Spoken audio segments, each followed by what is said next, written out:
So a campaign is open for peer-to-peer fundraising. Here is what it looks like from your supporters' side. On the campaign page, next to donate, there is a Fundraise button. That is where every fundraiser starts.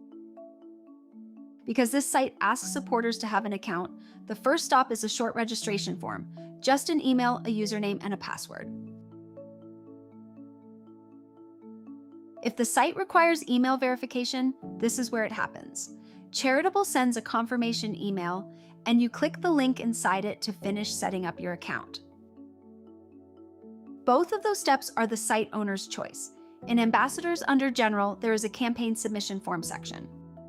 Require account is what asked our supporter to register. Require email verification is what asks them to confirm their address, and automatically approve campaigns decides whether a finished page goes live straight away or waits for review. On this site, it is off.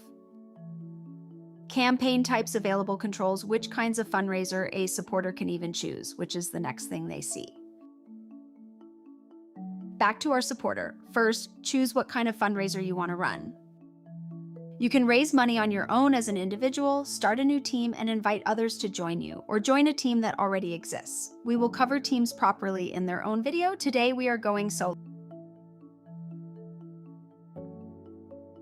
This is your page. Give it a title, write a short description, and tell people why you are raising money.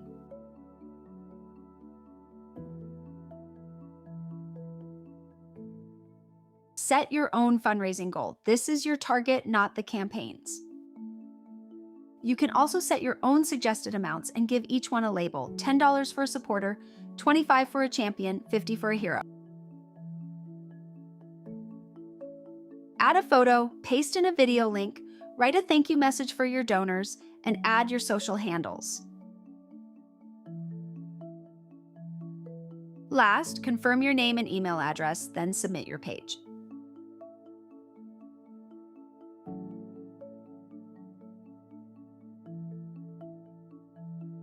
Because this campaign reviews submissions before they go live, the page is now waiting for approval.